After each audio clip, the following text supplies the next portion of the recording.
नमस्कार, मैं हूं आपके साथ प्रिया तिवारी और आप देख रहे हैं केकेडी न्यूज। शुरुआत करते हैं खबरों की, लेकिन उससे पहले नजर डालेंगे इस वक्त की 25 बड़ी खबरों पर। देश में 73वें गणतंत्र दिवस की धूम, राजपथ पर दिखा आकर्षक परेड का नजारा। 75वें एयरक्राफ्ट का मेगा फ्लाई पास्ट, पायलट्स ने कॉकपिट से लाइव स्ट्रीम किया विनाश, परफॉर्मेंस में उड़े 5 राफेल। गणतंत्र दिवस पर पीएम का खास अंदाज, मोदी ने ब्रह्म कमल वाली उत्तराखंडी टोपी पहनी, कुर्ते पैजामे के साथ मणिपुरी गमछे में आए हैं सर।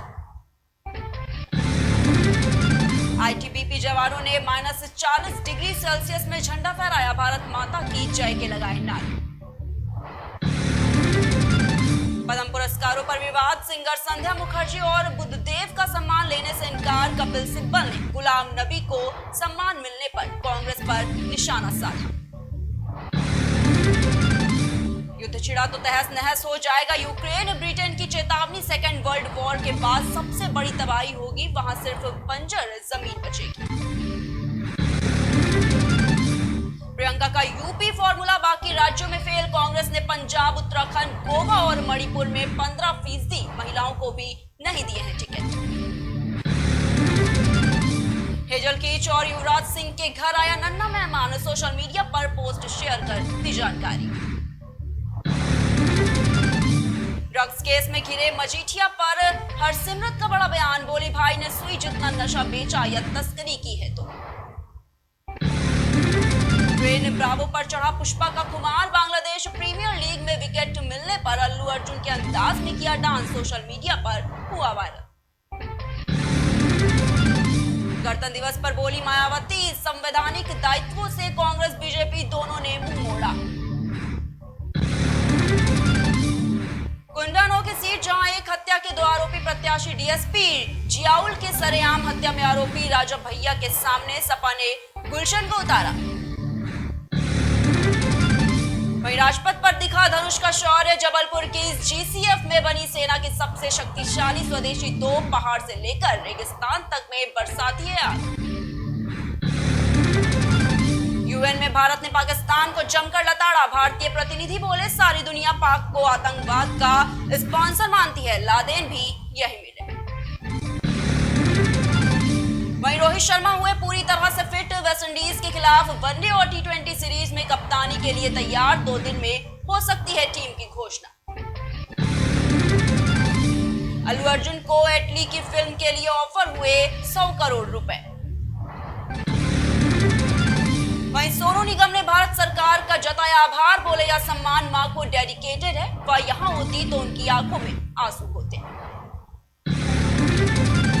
कृष्णाभिषेक ने की गोविंदा के बारे में बात, बोले मामा ने कुछ चीजें ऐसी कही जिन्हें सुनकर मुझे गुस्सा आया। रिपब्लिक डे पर गेल जोंटी को मोदी का मैसेज, फील्डिंग मास्टर जोंटी को पत्र लिखा, गेल ने खुद बताया पीएम मोदी के स्पेशल मैसेज से हुई सुबह। वही टीम इंडिया में कमबैक के लिए तैयार हार्दिक, बोले खुद को एक ऑलराउंडर के रूप में तैयार कर रहा हूं, करूंगा जोरदार वापसी।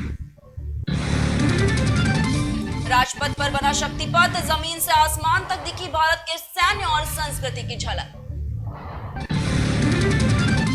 वहीं स्वामी प्रसाद मौर्य की बेटी और बदायूं से बीजेपी सांसद बोली, अगर पार्टी ने पिता के सामने चुनाव में उतारा हो तो नहीं होगा अच्छा।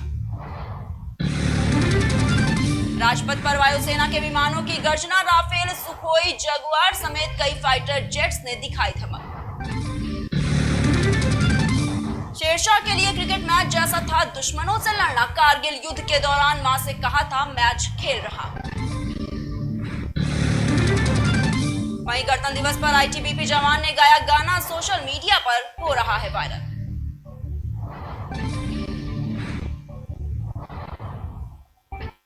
वहीं रुक करते हैं अब खबरों की ओर। खबर आगरा से है, जहां पर उद्योग व्यापारी प्रतिनिधि मंडल ने जिलाधिकारी कार्यालय पर एसडीएम सिटी को ज्ञापन सौंपा है और इस ज्ञापन में व्यापारियों की 4 सूत्रीय मांगे रखी गई हैं। इन्हीं मांगों को लेकर व्यापारियों ने मुख्यमंत्री ने एसडीएम सिटी को ज्ञापन सौंपा है और इस दौरान महानगर अध्यक्ष ने बताया कि विधानसभा चुनाव के चलते आचार संहिता लगी हुई है। आचार संहिता की आड़ में पुलिस व्यापारियों का शोषण कर रही है और इसके तहत जो हथियार व्यापारियों ने अपनी सुरक्षा के लिए रखे हैं उनको जमा करने और समाप्ति बंदी करने की घोषणा की गई है। आपको बता दें, क्या सरकारी आदेश सिर्फ छोटे व्यापारियों पर ही लागू होते हैं? ये आदेश मॉल्स में लागू क्यों नहीं होते हैं, और जहां पर हजारों की भीड़ हर समय रहती है? व्यापारियों ने ज्ञापन में मॉल्स की साप्ताहिक बंदी या छोटे व्यापारियों को दुकान खोलोगे की परमिशन को लेकर मांग की है।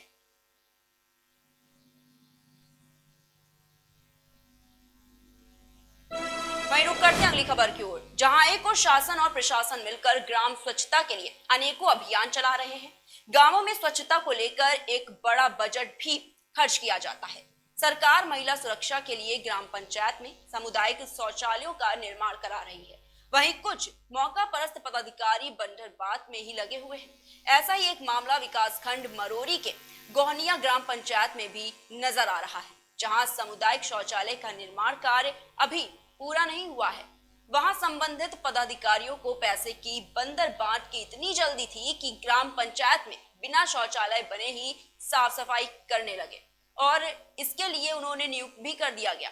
साथ ही साथ ग्रामवासियों की माने तो ग्राम पंचायत में विकास कार्य तो बहुत हुआ, लेकिन वो सिर्फ कागजों में ही सीमित रह गया।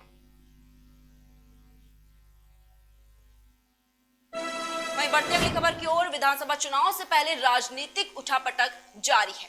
ऐसे में तिरवा विधानसभा क्षेत्र से ब्लॉक प्रमुख अजय वर्मा ने बीजेपी पार्टी से इस्तीफा दे दिया है। साथ ही ब्लॉक प्रमुख ने ये कहा कि भारतीय जनता पार्टी ने जो प्रत्याशी उतारा है वो जनहित के लिए सही नहीं है।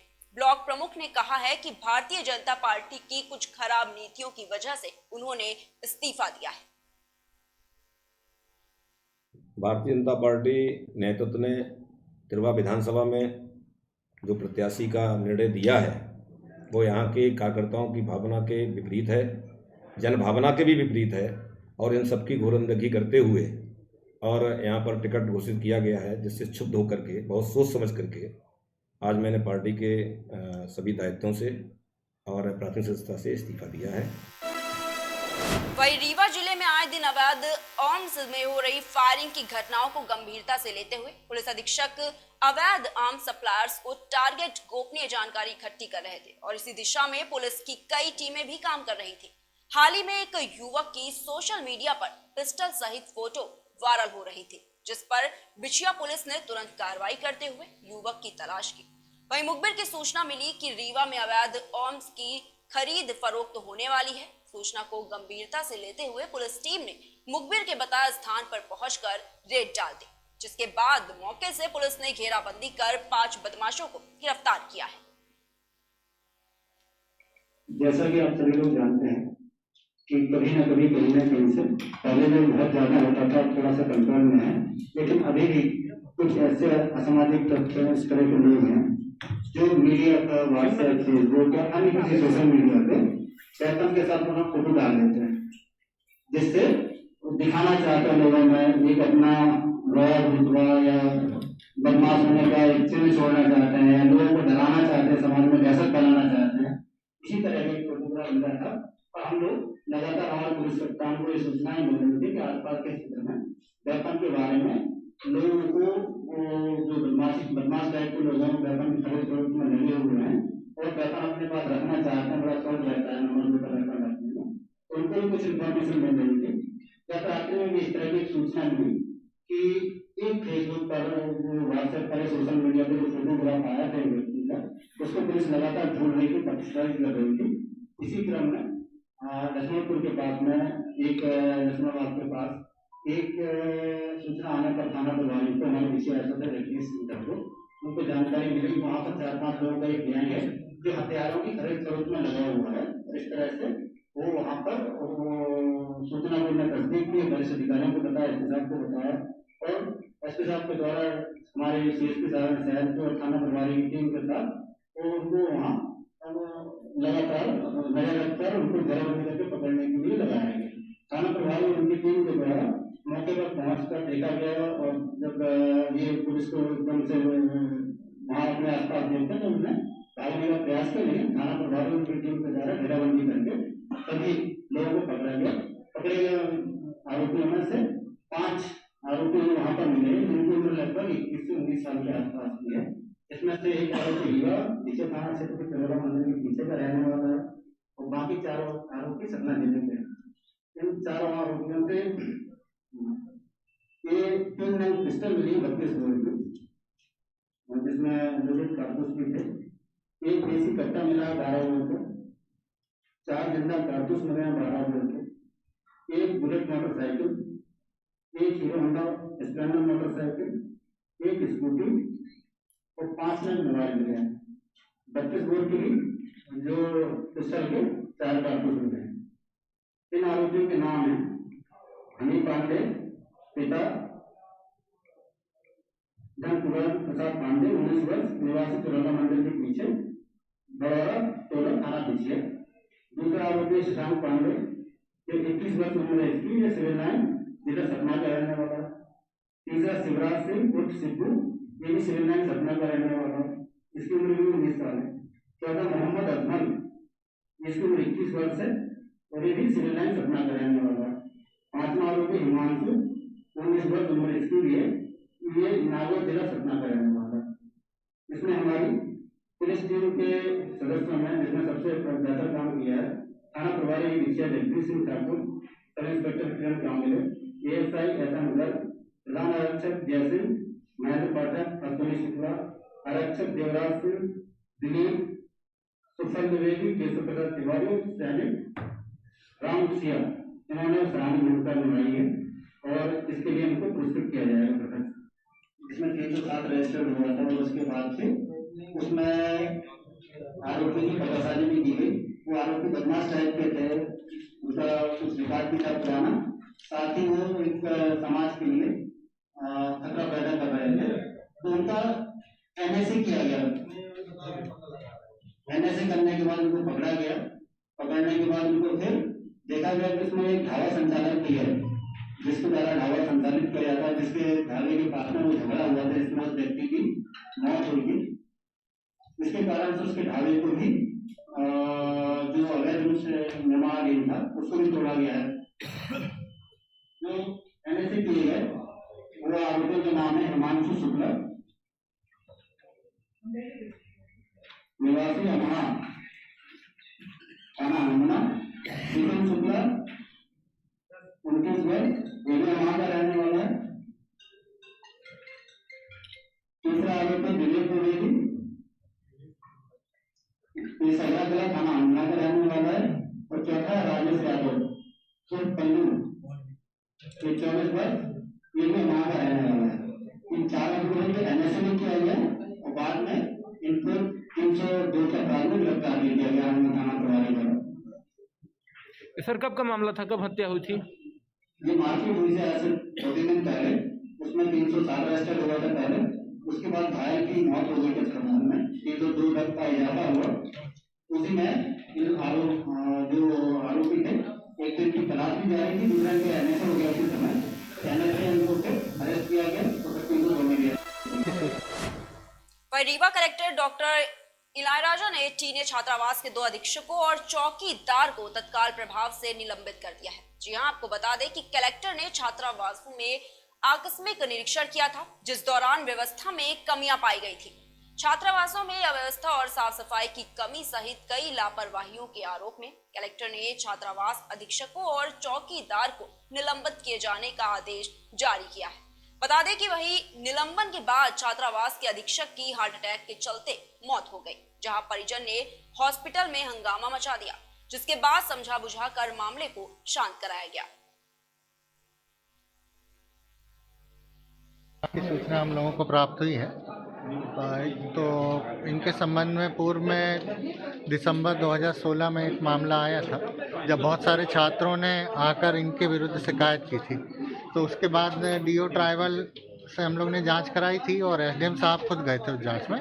उसके पश्चात लेकिन इनके कार्य व्यवहार में सुधार उसके समय के बाद में नहीं हुआ, और फिर 1 महीने का अवसर इनका दिसंबर से लेकर जनवरी तक लगातार प्रभार इन्हीं के पास था।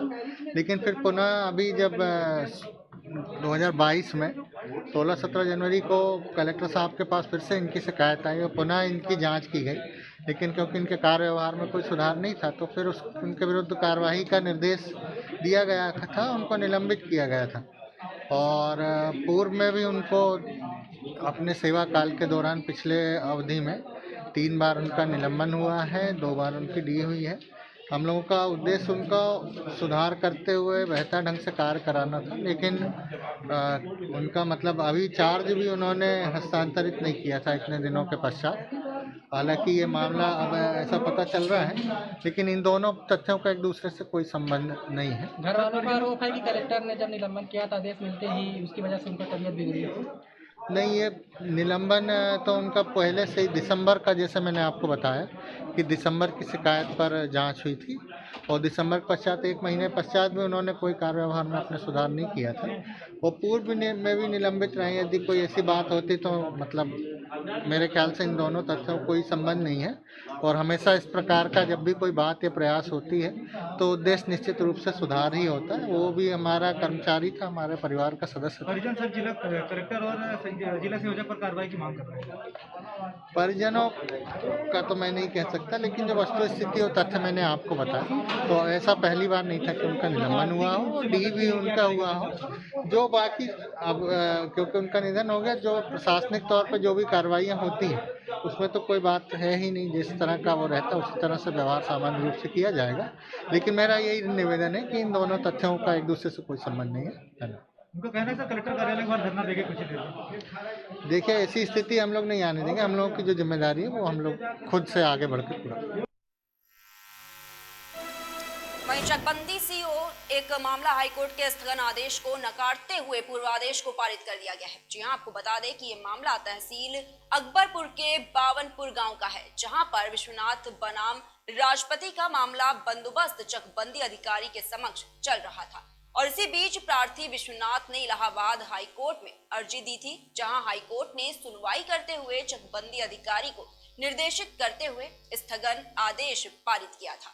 प्रार्थी ने हाईकोर्ट के आदेश की प्रति चकबंदी अधिकारी को सौंपी, लेकिन दोपहर बाद पेशकार और चकबंदी अधिकारी ने प्रार्थी के खिलाफ आदेश पारित कर दिया, जिससे प्रार्थी परेशान होकर न्याय की गुहार लगा रहा है और इसके लिए प्रार्थी ने जिलाधिकारी को प्रार्थना पत्र भी सौंपा है। क्या नाम है आपका? विश्वनाथ। कहाँ के रहने वाले? ग्राम बाबनपुर, पोस्ट सिझौली, और थाना अकबरपुर तहसील, परगनावत तहसील अकबरपुर। क्या समस्या आपकी? समस्या ये है कि मैं ज़मीन बैनामा लिया था, उसके बाद खातेदारी दर्ज कराई गई उसमें। उसके बाद मैं मुकदमा किया सीओ महोदय के यहाँ। उसके बाद स्थगन आदेश हाई कोर्ट से आया 12/1/2022 में। उसे सीओ महोदय और पेशकार दोनों माफिया लोगों से मिल करके संलिप्त रहकर हमारा मुकदमा जो है खारिज कर दिया। हाई कोर्ट का आर्डर निरस्त किए। फिर उसके बाद शिकायत किया आपने कहीं? उसके बाद मैंने शिकायत किया का नाम जिलाधिकारी महोदय के कलेक्ट्रेट। कुछ हुआ? क्या नाम है आपका? विश्वनाथ। कहाँ के रहने वाले? भैया वहीं अम्बेडकर नगर में तेज रफ्तार के चलते भीषण सड़क हादसा हो गया है। अकबरपुर सुल्तानपुर रोड पर एक कार 2 बाइक सवारों को टक्कर मारते हुए रोड किनारे स्थित एक मंदिर में जा घुसी और इस सड़क हादसे में एक 6 साल की बच्ची सहित 3 लोगों की घटना स्थल पर ही मौत हो गई। वहीं मौके से कार सवार कार छोड़कर भागने में सफल हो गए। घायलों को इलाज के लिए जिला चिकित्सालय से लखनऊ रेफर कर दिया गया है। वहीं हादसे में हुई मौत के चलते घटना स्थल पर अफरा तफरी मच गई। भैया आपके क्या लगते हैं? एक भाई है और एक भाई का साला है जी। और उसका लड़की है। कहाँ के रहने वाले हैं? अकोढ़ी चौराहा। थाना? हाँ ठीक है, पहुँचा। थाना कहाँ है? गोसाईगंज। थाना गोसाईगंज। और भैया? गांव कोढ़ी, जिला सुल्तानपुर। जी। कितने लोग एक्सीडेंट हुआ इसमें? 3 आदमी है। 4 लोग का हुआ? कितने लोग एक्सपायर हुए हैं? 3 लोग एक्सपायर। 2 भाई 2 हम। भैया आपके क्या लगते हैं? एक भाई है और एक भाई का साला है जी। और उसका लड़की है। कहाँ के रहने वाले हैं? अकोढ़ी चौराहा। तो वहाँ थाना? पहुँचा बताए। हाँ ठीक है, पहुँचा बस। थाना कहाँ है? गोसाईगंज, थाना गोसाईगंज। और भैया? गांव कोढ़ी, जिला सुल्तानपुर।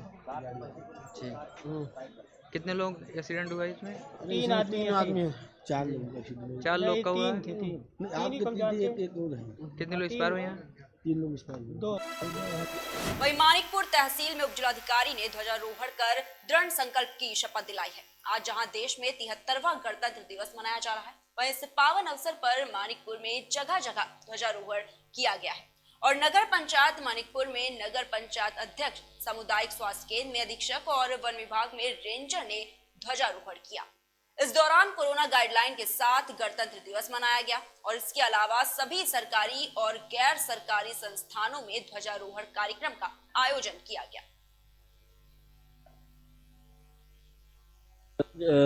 गणतंत्र दिवस के अवसर पर क्या संदेश आप देना चाहेंगे? 26 जनवरी 1950 को हमारा संविधान लागू हुआ और उसी के बाद से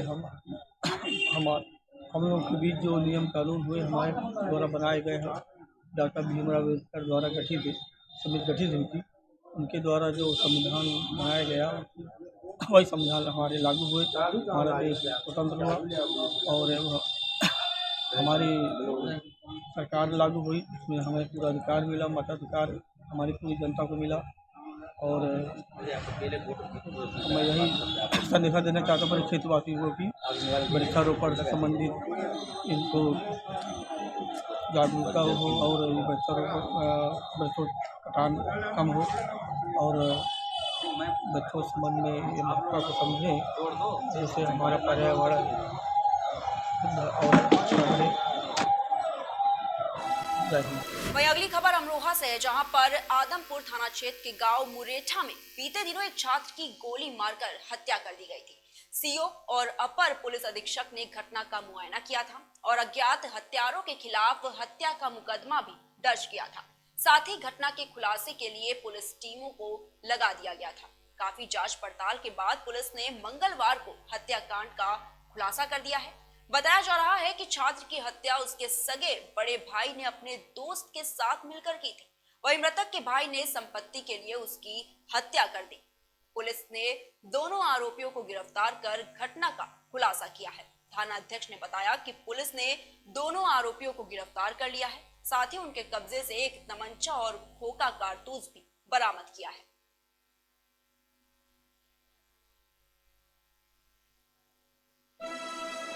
वहीं आज देश 73वां गणतंत्र दिवस मना रहा है। राजपथ पर देश ने शौर्य और संस्कृति का मेगा शो पेश किया। सेनाओं ने अपनी ताकत दिखाई और विभिन्न राज्यों की झांकियों ने अपने सांस्कृतिक रंग बिखेरे। प्रधानमंत्री नरेंद्र मोदी ने सबसे पहले वॉर मेमोरियल पहुंचकर शहीदों को श्रद्धांजलि अर्पित की है और इसके बाद उन्होंने राजपथ पर राष्ट्रपति रामनाथ कोविंद का भी स्वागत किया। राष्ट्रगान और 21 तोपों की सलामी के बाद राष्ट्रपति ने जम्मू कश्मीर पुलिस के एएसआई बाबूराम को मरणोपरांत अशोक चक्र प्रदान किया और उनकी पत्नी रीता रानी ने शांति काल में वीरता का सबसे बड़ा पदक लिया। वहीं राजपथ पर करीब 90 मिनट तक परेड चली। इसमें सेनाओं ने महिलाओं के आगे आने की तस्वीर दिखाई। नौसेना, वायुसेना और थल सेना की टुकड़ियों की महिला अफसरों ने तिरंगे को सलामी दी है। वहीं लेफ्टिनेंट मनीषा बोहरा ने ऑल मैन कॉन्टिजेंट का नेतृत्व भी किया है। इससे पहले वे सेना दिवस पर भी ऐसा कर चुकी हैं। All mail army ordinance regiment को लीड करने वाली वे पहली महिला भी हैं। स्थलों के क्षेत्र में उन्नति संबंधी विकास परियोजनाओं से प्रेरित है। झांकी के अग्रभाग में हेमकुंड साहिब गुरुद्वारा दिखाया गया है।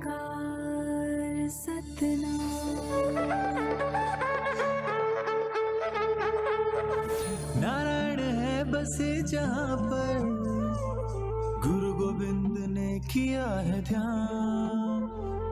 देव भूमि की पावन धरती, तुझको शत शत मेरा प्रणाम। माँ गंगा की धारा जहाँ कल कल बहे, जमुना की बहती लहर मीठे स्वर कहे। हिम पर्वतों के बीच में बद्री केदार स्वयं विकास हो रहा है यहाँ। वहीं गणतंत्र दिवस के मौके पर अटारी वाघा बॉर्डर पर सीमा सुरक्षा बल यानी बीएसएफ और पाकिस्तान रेंजर्स के बीच मिठाइयां बांटी गई हैं। हाँ जी हाँ, और इस दौरान पाक रेंजर्स ने बीएसएफ अधिकारियों को 73वें गणतंत्र दिवस की बधाई भी दी। इससे पहले दिवाली पर भारत पाकिस्तान के अधिकारियों ने एक दूसरे को मिठाइयां दी थी। साथ ही आपको बता दें कि स्वतंत्रता दिवस और गणतंत्र दिवस के अलावा भी ईद, होली, दिवाली पर भारत और पाकिस्तान के बीच मिठाइयों के आदान प्रदान की परंपरा साथ रही है। और पिछली बार गणतंत्र दिवस के मौके पर बीएसएफ ने पाकिस्तान रेंजर्स के अधिकारियों के साथ मिठाई का आदान प्रदान नहीं किया था। दोनों देशों के बीच खराब हुए द्विपक्षीय संबंधों के कारण बीएसएफ ने यह कदम उठाया था।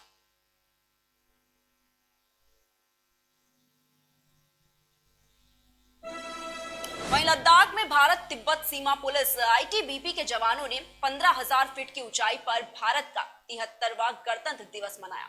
उत्तराखंड के कुमाऊं क्षेत्र में भी आईटीबीपी के जवानों ने 12,000 फीट की ऊंचाई पर गणतंत्र दिवस का जश्न मनाया और तिरंगा भी लहराया। भारत तिब्बत सीमा पुलिस आईटीबीपी के जवानों ने हिमाचल प्रदेश में भी 16,000 फीट की ऊंचाई पर गणतंत्र दिवस मनाया है।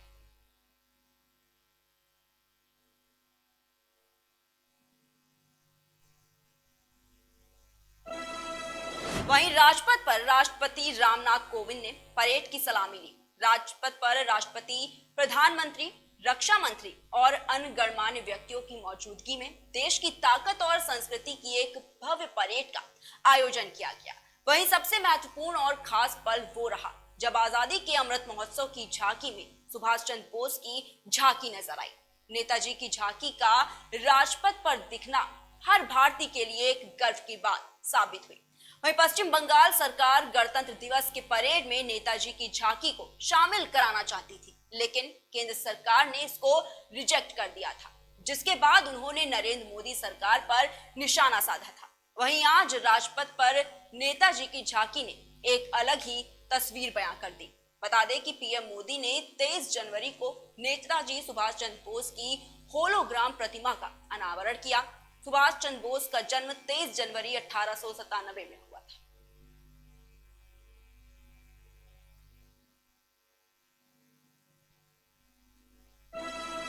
वहीं भारत को वीरों की धरती कहा जाता है। कई वीरों ने देश की रक्षा के लिए अपने प्राणों का बलिदान दे दिया। ऐसे ही एक वीर जम्मू कश्मीर पुलिस में थे, जिन्हें उनके बलिदान के लिए देश में शांति काल का सर्वोच्च पुरस्कार अशोक चक्र से सम्मानित किया गया। इस वीर जवान का नाम एएसआई बाबू राम है, जिन्होंने कई आतंकियों को ठिकाने लगाने का काम किया था। जम्मू कश्मीर पुलिस में तैनात एएसआई राम बाबू आतंकवादियों पर किसी कहर की तरह टूटते थे। वो पूंछ जिले के मेंढर के रहने वाले थे और बचपन से ही पुलिस या सेना में भर्ती होना चाहते थे। 1999 में वो कांस्टेबल के पद पर जम्मू कश्मीर पुलिस में भर्ती हुए। उनकी काबिलियत को देखते हुए कुछ ही साल में उन्हें आतंकवादी रोधी दस्ते में शामिल कर लिया गया और इसके बाद वो कई आतंकवाद रोधी अभियानों में शामिल भी हुए और कई आतंकियों को ढेर भी किया। वहीं उन्होंने अपनी कई मुठभेड़ में करीब 28 आतंकियों को मार भी गिराया था।